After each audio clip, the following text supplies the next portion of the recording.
shut down. It did. No, this is too close.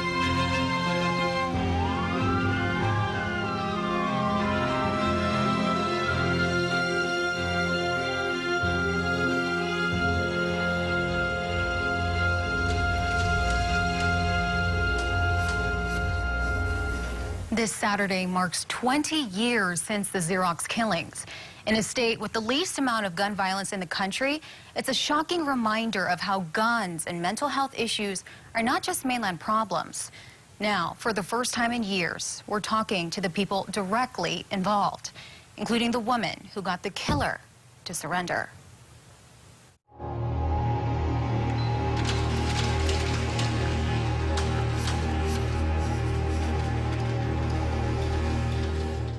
On a Tuesday morning in 1999, 7 men were slain at work. The search for the gunman, coworker Byron Uwasugi, was on. He left, according to HPD, in a Xerox van. In fact, Edith saw the van. It was a green van and an Aerostar, if you will. Heavily armed police SWAT team members descended on Makiki Heights Drive near the Hawaii Nature Center at about 9:45 this morning. But when we got there, it was scripted of what we knew. It was very limited. There had been a shooting. We didn't know how many. Police officer Cheryl Sunia was chosen to get Uwasugi to surrender. He lived with his father. He had a brother. His mother died of cancer, and he was close to his mother. And so we had to make a decision who's going to talk to him. So the choice was to use a woman. I think every time you negotiate, you don't know what to expect. So it's a scary feeling, your stomach, what if I say the wrong thing? And not a lot of facts was given to us, but you just gotta sink into the role, I guess. And I was actually up on the hillside sitting in the bushes, and he was sitting in his car. A phone was thrown in his direction. He got out of the van to retrieve it. It wasn't your normal negotiations. It wasn't somebody who's been using drugs and totally insane. Sunia spent the next few hours negotiating. And he felt that they were going to put him on a new machine and he wasn't going to be able to handle it, and they were going to fire him. They were setting him up to fail. So this helplessness on his part, and anger, and that people were out to get him, that to him was real. He was drinking water, I remember. And I was up in the bushes, like I said, sitting in dirt, centipedes, cockroaches. I said, wow, I could really go for a bottle of water. And he poured out his water. So now him and I both didn't have water. And then I said, I'm really hot and tired. What if I bought you a soda? What's your favorite soda? He goes, I don't have one. I said, everybody has a favorite soda. And he goes, Pepsi. And so I said, you know what, Myron, let's sit down. I will buy you a Pepsi if you come out. About 5 hours later, Byron Uwasugi finally surrendered.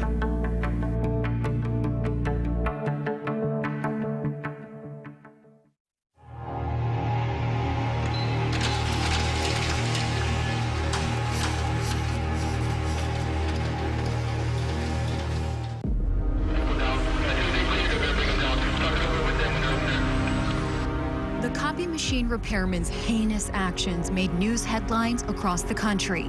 Suddenly, a nondescript 40-year-old man was thrust into the spotlight. Who was Byron Uwasugi? What possessed him to murder 7 men? We covered that court case from gavel to gavel.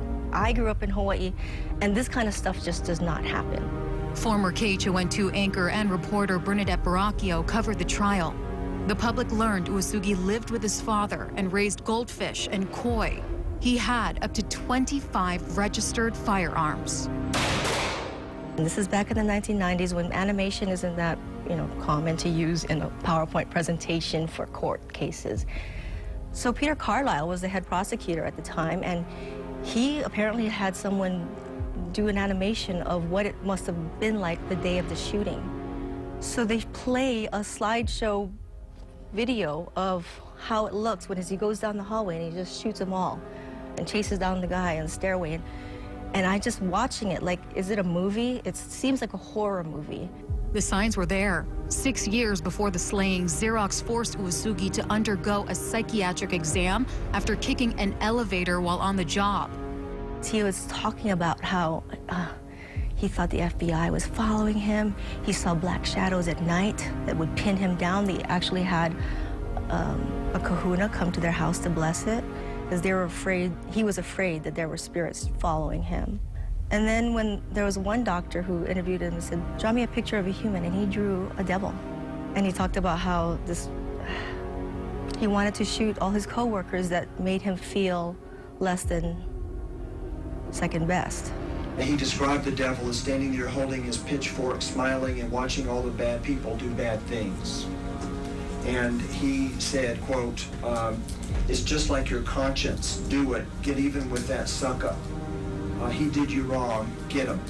Uesugi was diagnosed delusional and paranoid, but able to safely function in society. I did not think that he was imminently dangerous. Several co-workers also took the stand during the trial. I got a call from Melvin Lee later on and told me to stay at home because Byron had made a threat on my life. Another described Uesugi's attitude towards Xerox's mandatory training on a new machine. He just came to the door, and I told Byron, hey, you're going to be trained next, okay? Then he tells me, no f***ing way, no f***ing way. Then he walked away. The training was set for November 2nd, the day Uesugi shot and killed his coworkers. Defense attorneys insisted the man suffered from a delusional disorder. Families of the victims explained the gravity of his actions. Byron Uesugi took away my life. He took away all the memories that we had yet to make. John and I had so many hopes and dreams for the future. I haven't even been able to cry for my dad. At his funeral, I couldn't even cry, which was very, for me, embarrassing. How can you not cry at your dad's funeral? Because you got so much rage in you. My life has been forever changed. Only God can give Byron the punishment that he deserves. The prosecutor maintained that even though he had those mental disorders, he still knew right from wrong. And the jury believed that would be the case. If he knows the difference between right and wrong, and he methodically, maliciously murdered them, he's guilty. Byron Uesugi was sentenced to life in prison without parole. This is his latest mugshot, taken at Saguaro Correctional Center in Arizona, 20 years after he committed the crimes. Uesugi refused my request for an interview.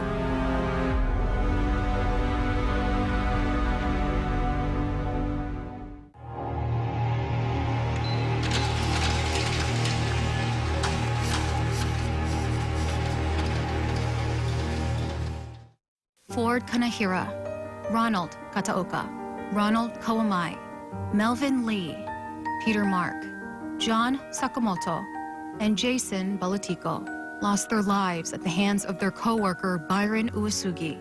Suddenly, 7 families were forced to bury 7 men, gone too soon. I went to several funerals. I couldn't take it already. I said, enough. It's been 20 years since Evelyn Balatico lost her son Jason. A lot has changed. Her 79th birthday is coming up. Her husband of 58 years passed 2 years ago. She is now a great-grandmother. Jason's children now have children. She spends her time volunteering at St. John the Baptist Church. Life goes on. You know, you have to move on, man. I kind of don't want to just die right now, too. I want to see my grandchildren grow up, too, right? So I want to be there for them, too. Still, one of the worst days of her life is seared in her brain. I was at work that day, and, you know, it was on the radio, shooting, Xerox 7. And then my daughter-in-law called me, and she said, Ma, Jason not answering his phone. I said, oh, he's too busy. Don't worry, he's going to call you back. And then later on, my niece called me because they wasn't giving out any names. She said, Auntie, how old Jason? I said, 33. She said, oh, he's one of them. I hang up the phone. Evelyn was there for every day of the trial. Like the other families, she sought justice. And I knew it was going to end quick. Right after the deliberation, everybody was going out for you. I don't leave, you guys. The verdict coming in, and sure enough, came in fast. He knew he was going to be guilty. But he hurt so many people. 7 times 7 times 7, you know what I mean? It's so hard. She still grapples with her feelings towards the man who killed her son. God forgives everybody, so I kind of forgive him. But, you know, I kind of don't want to look at him. I sat down during the whole trial, you know. I watched the whole trial. And daily, one day I wanted to kill him. The next day I forgive him. You know, every get so much emotions, yeah. It was really hard. But as she says, time heals. 20 years ago, wasn't the time to be me, man. I feel much better now, yeah. And she has her memories. Well, you know, sometimes you get lonesome. You wish they were around. So you look at the picture and you pick yourself up. This is my son when he was in high school, when he was in Farrington. And this is him right after he got married. One of his first child. She's a police officer in Las Vegas. Proud of her. Yeah.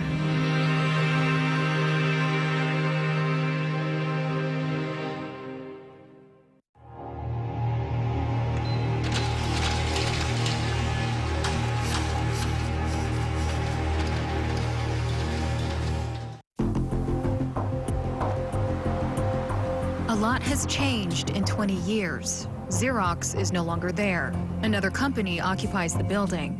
But the hustle and bustle of an evolving island cannot mask the tragic reality. 7 men whose lives were cut short. 7 families who suffered unimaginable loss. Nothing will ever take back what he did, and nothing will bring back those men. More and more as we move forward in time, Honolulu is losing that island paradise designation, and we are becoming more and more a major city of the world. Retired Honolulu Police Lieutenant Gary Diaz dedicated a chapter in his book, Honolulu Homicide, to the Xerox murders. Awareness is a big issue. With awareness comes knowledge, and with knowledge comes efforts to stop violence. Efforts including education, lessons learned from the past that hostage negotiator Cheryl Sunia, now the program chair of criminal justice at Hawaii Pacific University, is trying to pass on. I try and instill in people, yes, what he did was heinous. It was terrible. He shouldn't have done it, okay? And it's wrong, and he should pay for it, and he should be punished. But yet, what are the circumstances that led up to that? Where can we make sure this never happens again? One answer to that question is taking mental health, especially in the workplace, more seriously. It's become quite commonplace for people to acknowledge and embrace that they're in therapy themselves and needing extra support. And depressive symptoms are better recognized now.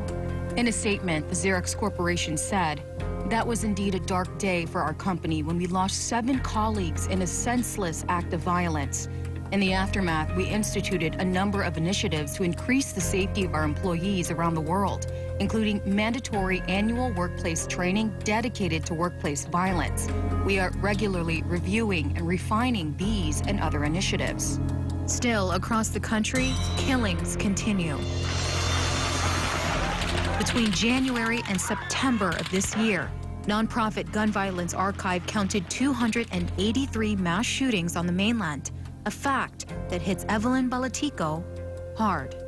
That is so unreal. It's too bad, though. It's really hard. I don't know what this world is coming to with so many people shooting anybody nowadays, yeah? It's hard to comprehend. Hawaii is now one of 16 states to enact a red flag law, allowing family members and co-workers to obtain court orders to prevent a person from gaining access to guns if the person poses a danger to themselves or others. There was no chance any of them had at survival. The murders at Xerox remains the worst massacre in modern Hawaii history. All police officers hope we never see another Uesugi. Hope we never see another mass killing. Reality is a different thing.